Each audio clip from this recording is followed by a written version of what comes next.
Assalamualaikum warahmatullahi wabarakatuh.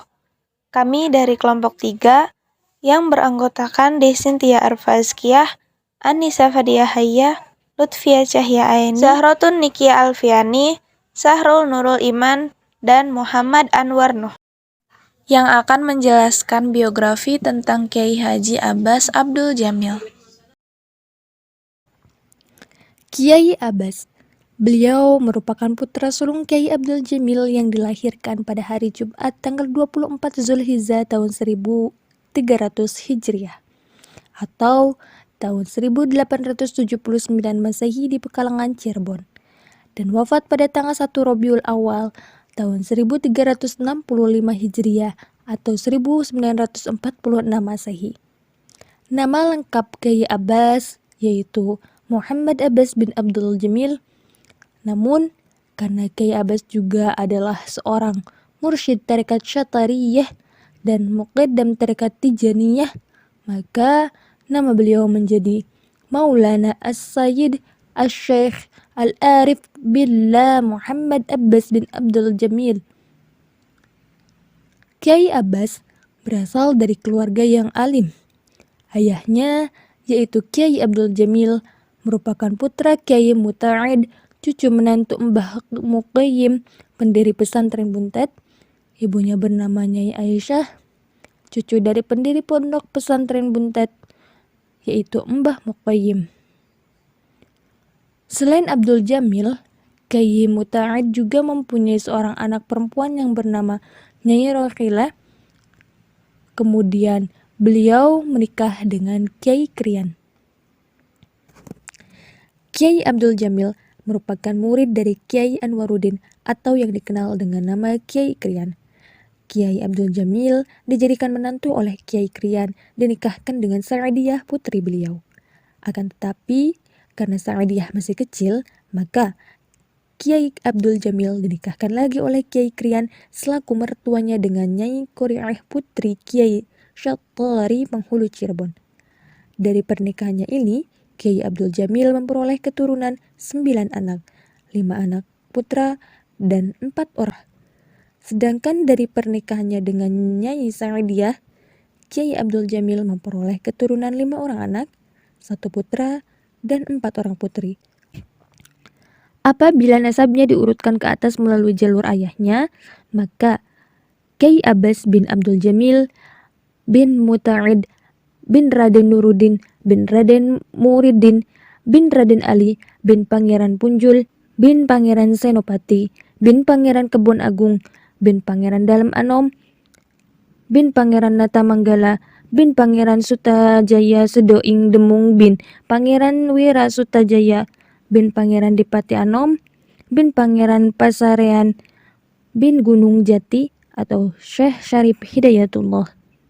Dengan demikian, pada dasarnya Kiai Abbas berasal dari keluarga yang alim dan masih keturunan dari Syarif Hidayatullah atau Sunan Gunung Jati, salah seorang dari anggota Wali Songo yang menyebarkan agama Islam di Jawa Barat, sekaligus pendiri Keraton Kasepuhan Cirebon.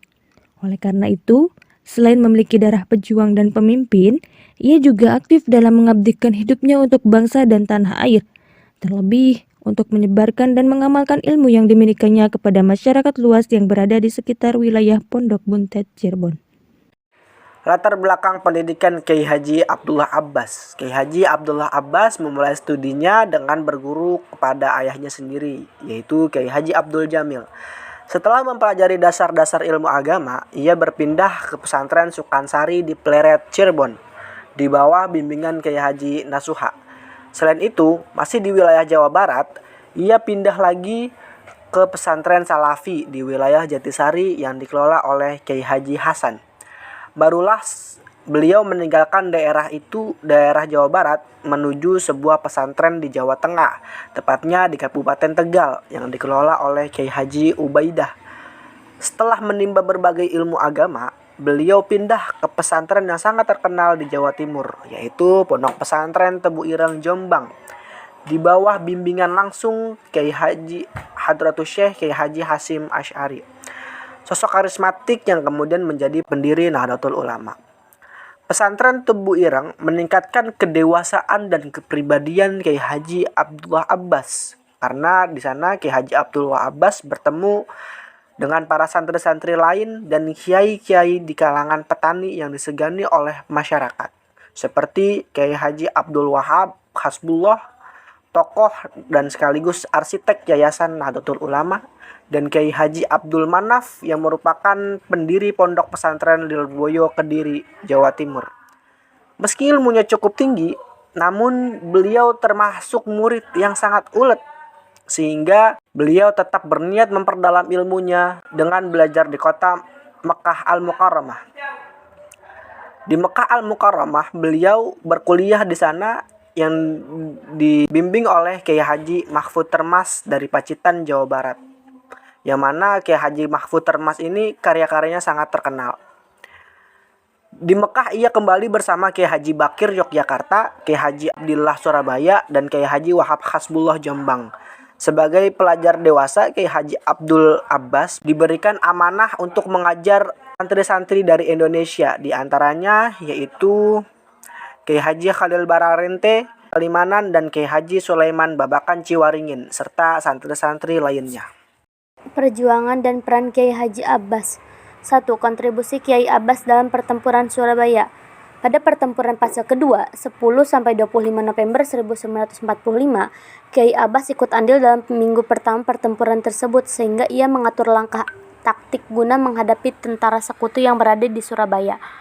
Adapun kontribusi Kiai dalam menjelang pertempuran 10 November 1945 di Surabaya, Kiai Haji Abbas juga sudah mulai memobilisasi massa yang ada di Cirebon, terutama di kalangan santri. Beliau memberikan komando untuk ikut dalam barisan perjuangan rakyat Indonesia. Orator Ulung Bun Tomo bisa dikatakan anak didiknya dalam semangat perjuangan. Ditilik ke belakang, peristiwa histori tersebut merupakan efek dari resolusi jihad yang digagas oleh kiai sebelumnya dalam pertemuan Nahdlatul Ulama di Surabaya. Pada Oktober 1945, Kiai Haji Abbas juga turut menghadiri acara yang merumuskan fatwa jihad tersebut. Sebagai komandan tertinggi Laskar Hizbullah dalam pertempuran Surabaya 1945, membentuk dan mengirim pasukan dari Cirebon ke Surabaya, membentangkan jaringan telik sandi dari Cirebon ke arah timur hingga Surabaya, menentukan waktu pertempuran, dan berhasil mengobarkan semangat para pejuang dari berbagai kalangan.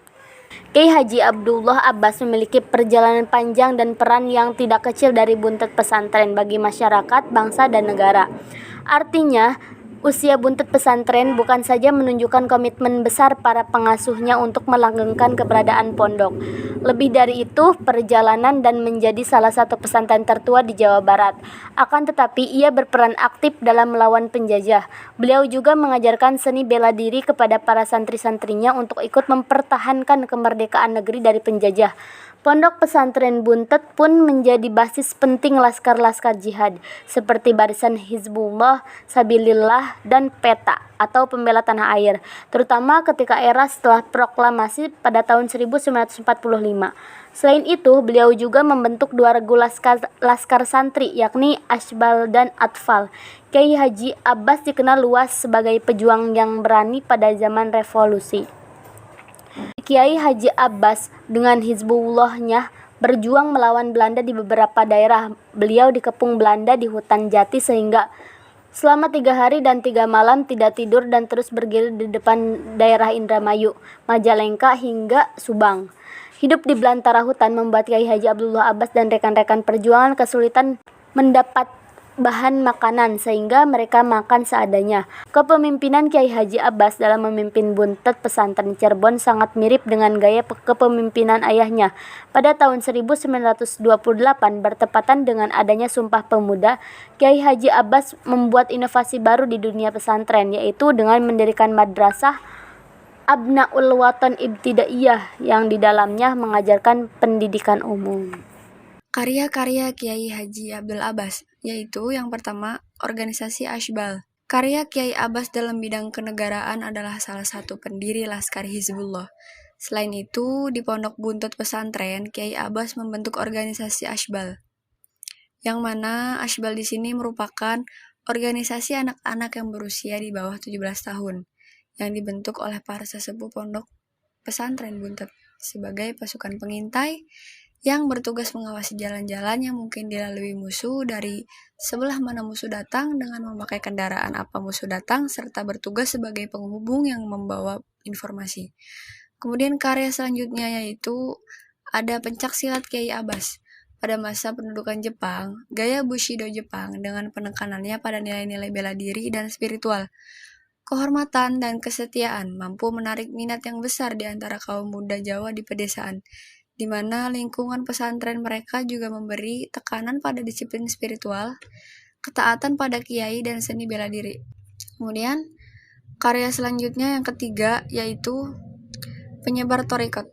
Di samping sebagai sesepuh pondok, Kiai Abbas juga mewarisi mursyid terdekat Syatoriah, 36 dari ayahnya yang bersambung sampai Mbah Mukoyim, pendiri pondok Buntet pesantren, sehingga peran Kiai Abbas di pondok pesantren Buntet yaitu menjadi leader sentral.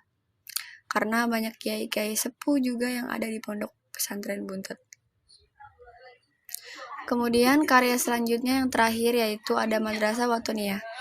Kiai Abbas merupakan seorang ulama yang mendedikasikan hidupnya untuk agama, nusa, dan bangsa. Kecintaannya dalam mencerdaskan kehidupan anak bangsa tidak perlu diragukan lagi. Sehingga pada waktu itu di Pondok Buntet Pesantren adalah mendirikan madrasah yang menunjukkan kecintaannya kepada tanah air dengan mendirikan Madrasah Ibtidaiyah Watoniyah. Keistimewaan dan keteladanan Kiai Haji Abbas. Keistimewaan Kiai Abbas dikenal Suntaro Tanah Jawa sebagai seorang pendekar karena kedikdayaannya dan kesaktiannya. Kesaktian Kiai Abbas ini sejak awal diketahui oleh Hadratus Syekh Kiai Haji Hashim Asy'ari. Diceritakan sekitar tahun 1900-an pada awal pendirian pesantren Tebuireng. Kiai Abbas diminta bantuan oleh Kiai Hashim untuk melindungi pesantrennya dari berbagai gangguan para Bromo Korah dan begal yang didukung Belanda serta penguasa pabrik gula cukir. Maka barangkali Kiai Abbas bersama Kiai Soleh Zamzam, Bendakrep, Kiai Abdullah dan Kiai Syamsuri wartawan. Berkat pertolongan Allah, berbagai gangguan yang menimpa pesantren Tebuireng ini akhirnya teratasi. Di saat usianya memasuki masa senja, Kiai Abbas lebih berkonsentrasi melakukan dakwah di tengah masyarakat, juga menggembleng ilmu kanuragan pada santri dan masyarakat.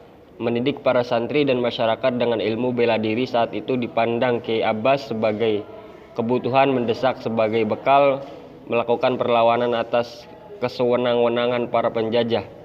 Untuk membimbing pengajian kitab kuning kepada ribuan santrinya diserahkan kepada dua adiknya, Kiai Anas dan Kiai Akyas. Itulah biografi tentang Kiai Haji Abbas Abdul Jamil. Sekian dari kelompok kami. Wassalamualaikum warahmatullahi wabarakatuh.